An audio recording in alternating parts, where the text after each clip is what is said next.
Good afternoon, everyone. In today's tutorial, we will revisit the topic on bacteria.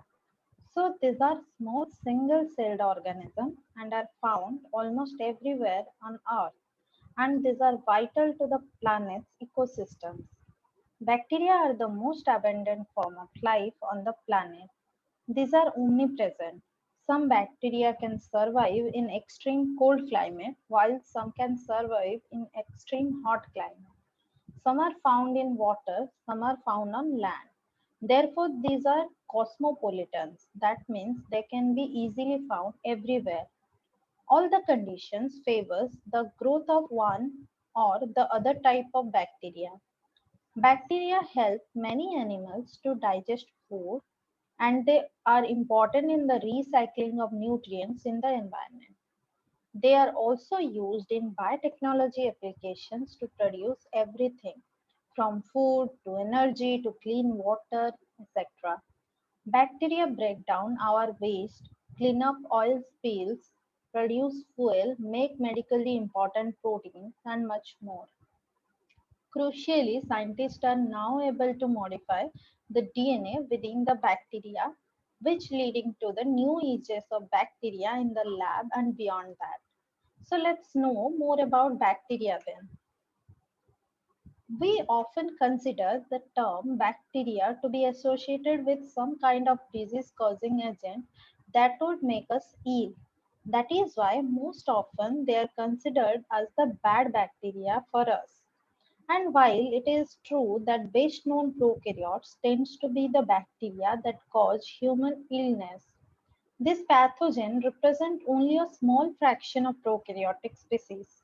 Many other prokaryotes have positive interaction with people and some play essential roles in agriculture, industries, etc. Let us talk about both sides of prokaryotic world, the good bacteria and the bad bacteria. So let's start with the good bacteria. So it might be surprising, but our well-being can actually depend on some of these so-called good bacteria.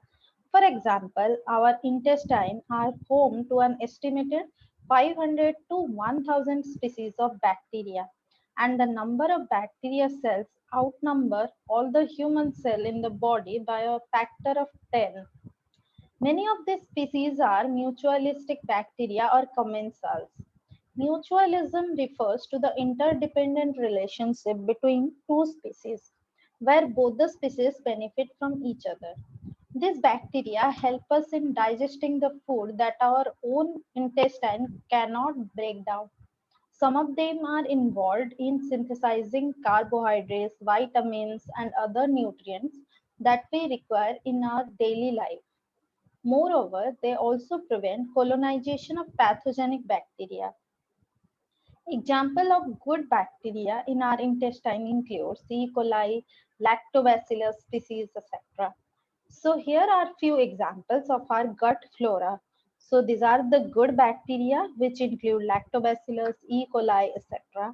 And these are the bad bacteria which include Salmonella, Enterica, Enterococcus faecalis, etc. Similarly, bacteria reside on or within other parts of our body, including skin, saliva, lungs, conjunctiva, uterus, etc.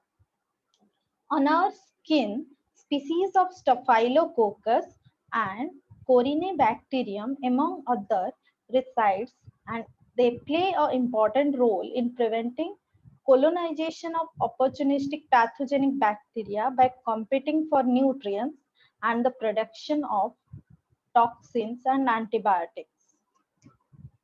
So we reap many benefits from the metabolic capabilities of bacteria.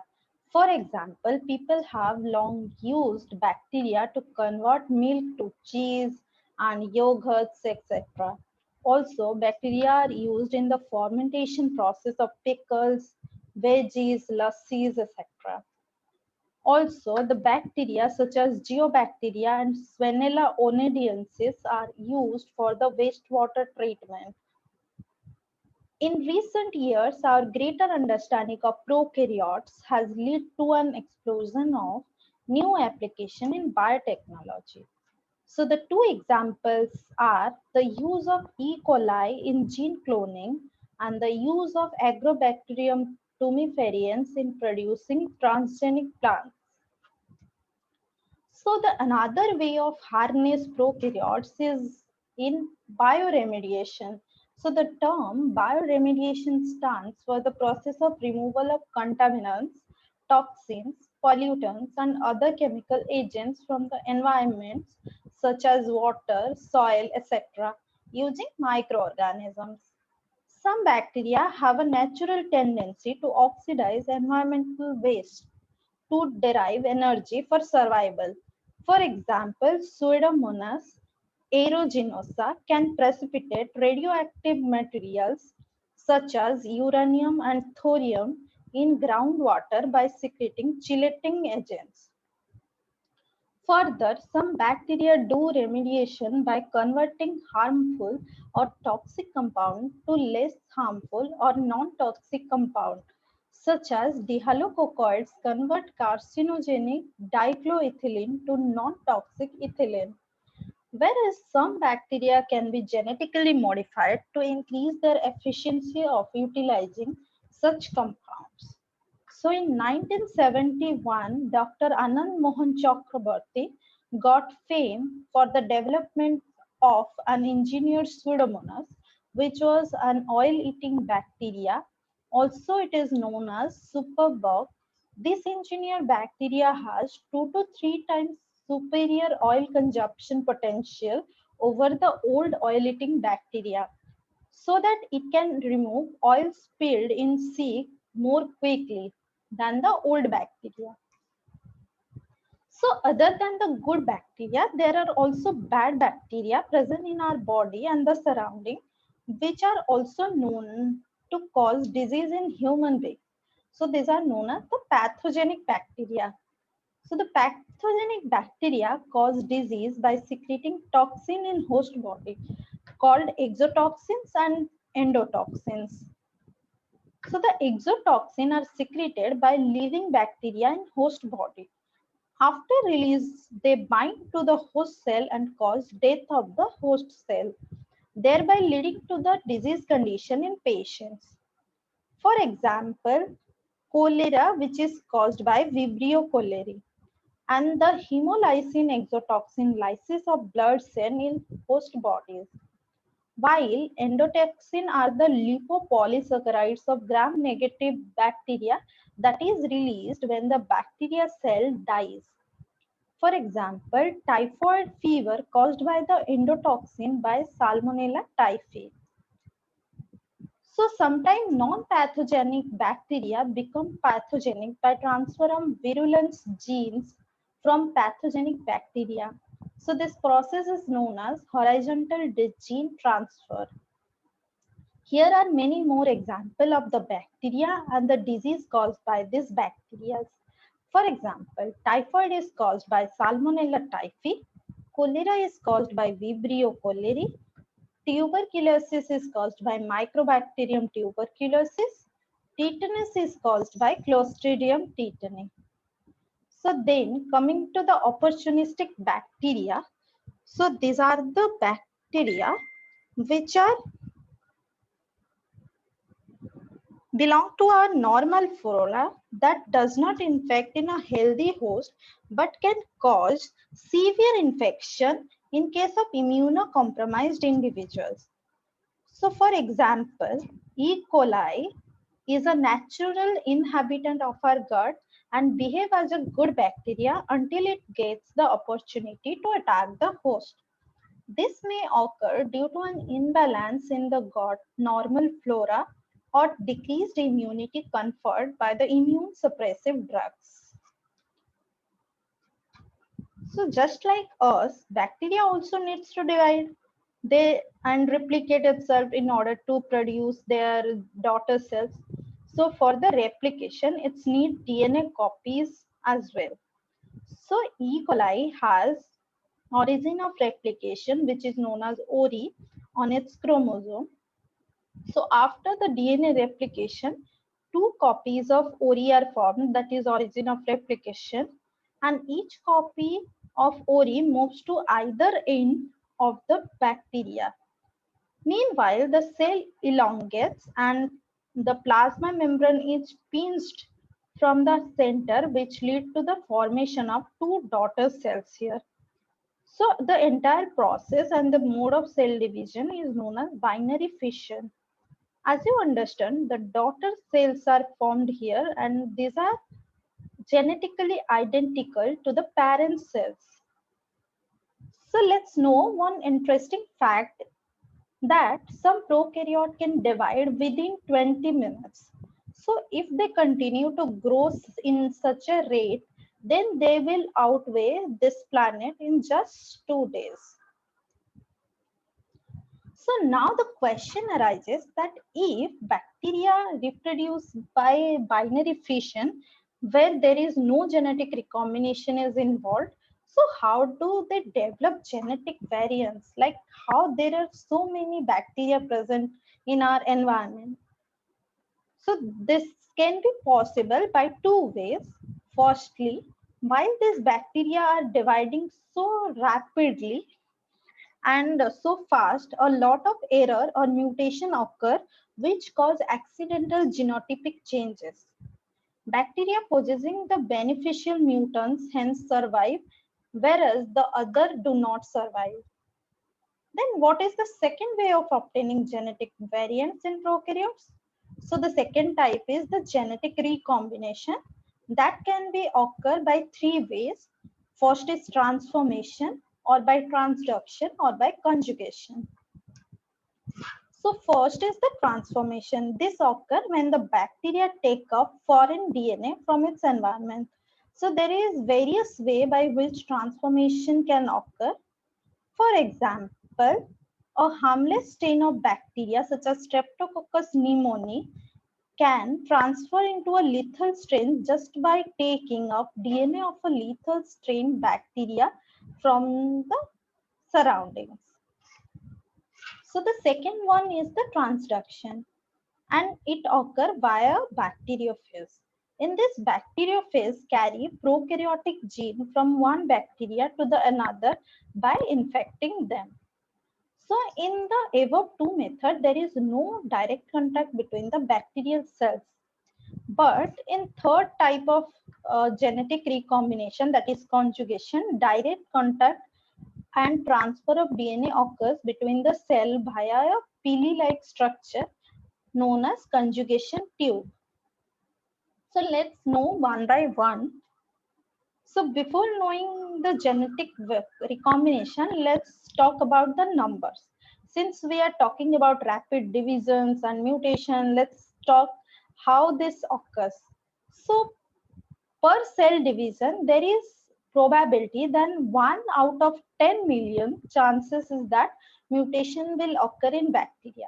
So just our intestine is filled with a lot of bacteria that is around 2 into 10 to the power 10. So there will be approximately be 2 into 10 to the power 10 into 1 into 10 to the power minus 7. So which is equal to 2000 bacteria with mutation in a particular gene. So let's assume E. coli. So E. coli has around 4,300 genes.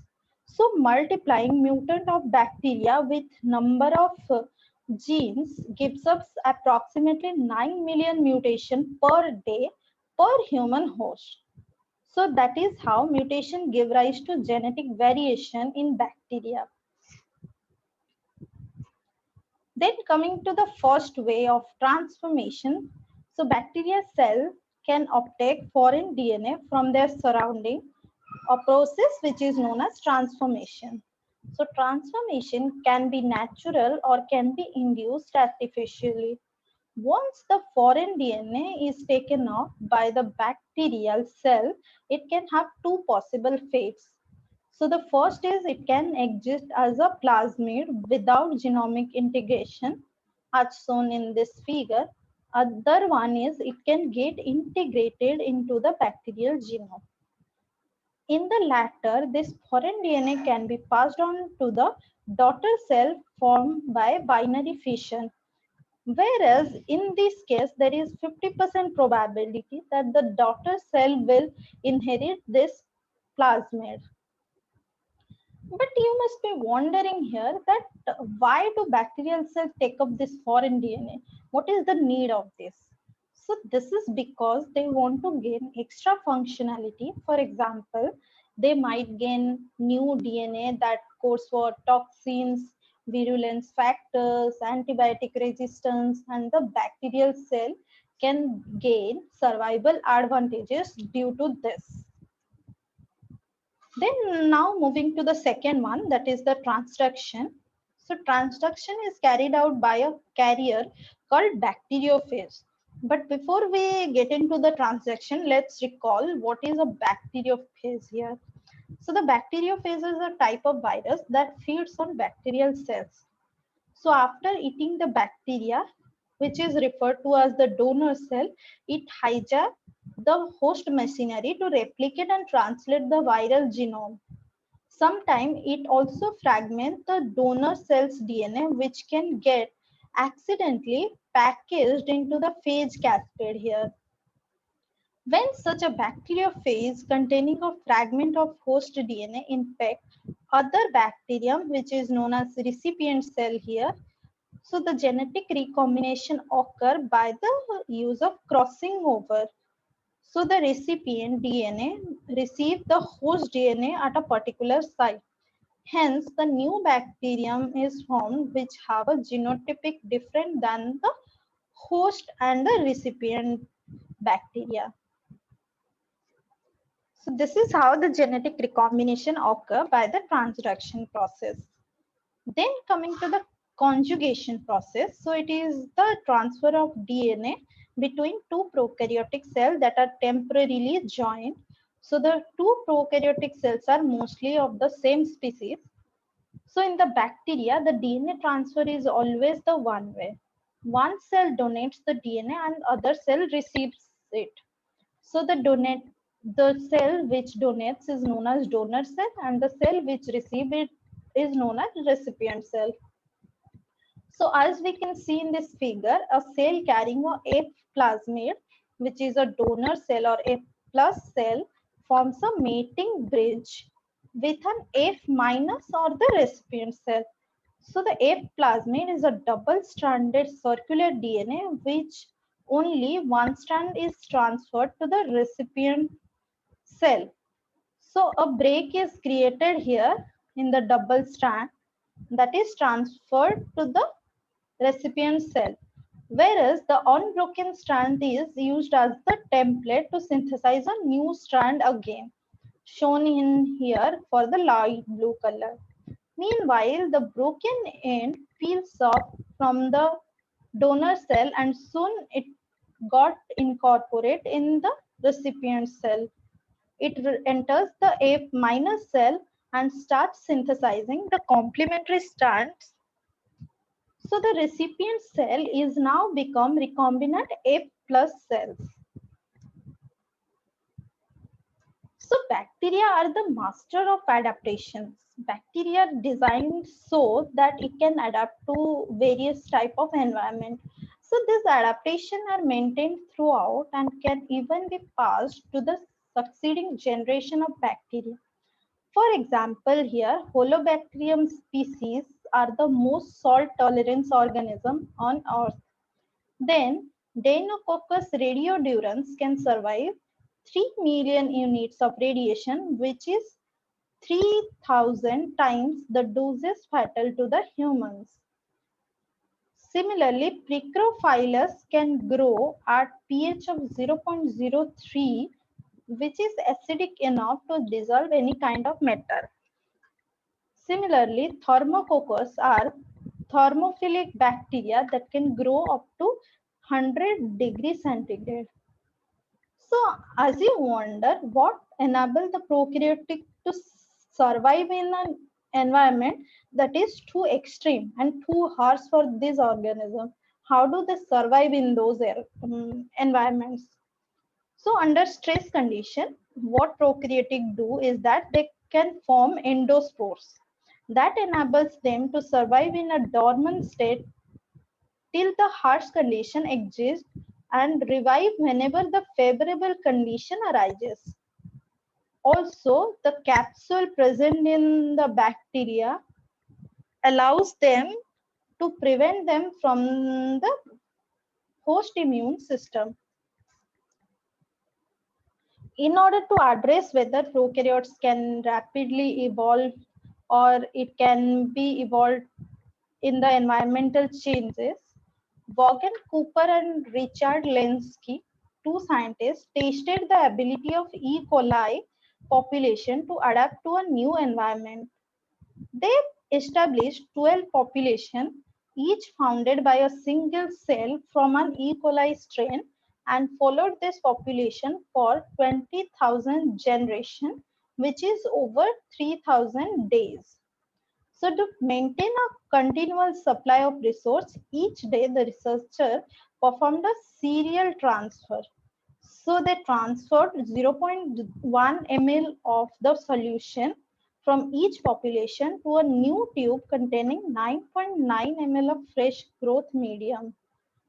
So the challenge here is that the growth medium used throughout the experiment provide a challenging environment that contain only low level of glucose and other resources needed for the growth. Then the samples were periodically removed from 12 population and grown in competition with common ancestral strain in the experimental, that is in low glucose environment. So the result of this experiment is that the fitness of the experimental population as measured by the growth rate of each population was higher than the ancestral population. So the growth rate of the experimental population, that is shown in red, increased rapidly for the first 5,000 generation, that is around 2 years, and more slowly for the next 15,000 generations. So this graph shows the average for the 12 population. So it can be concluded from this experiment that the population of E. coli continued to accumulate beneficial mutations for 20,000 generations, allowing rapid evolution of increased population growth rate in their new environment. Then how do we control this bad bacteria? So our bad bacteria are more smarter than us, or we are more smarter than them? So definitely we are more smarter than the bacteria.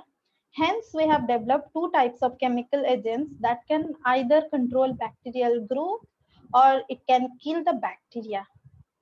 So the bacteriostatic agents stop the bacterial growth or inhibit the bacterial growth, but they are unable to kill the bacteria. Such agents are extensively used in the food industries as preservatives, such as sodium sorbate, sodium benzoate, etc. Some antibiotics are also biostatic only, such as chloromephenicol, erythromycin, etc. While bactericidal agents kill the bacteria, this entirely kill the bacteria. For example, disinfectants such as sodium hypochlorite, ethanol, etc. Some antibiotics are also bactericidal, which kills the bacteria such as penicillin, cephalosporin, etc. So the bactericidal meaning is that it is fast killing, that it kills bacteria entirely, and the bacteriostatic means it kills the bacteria slowly, that is it inhibits and prevents the growth of the bacteria, that is it keeps them in a stationary phase of growth. So good bacteria work to fight off the bad bacteria and restore the balance within our body, making you feel better. So good bacteria keep you healthy by supporting your immune function. So you should support your good bacteria and fight against bad bacteria. If you have any doubt or queries regarding this topic, you can ask now. So let's keep learning. Thank you, everyone.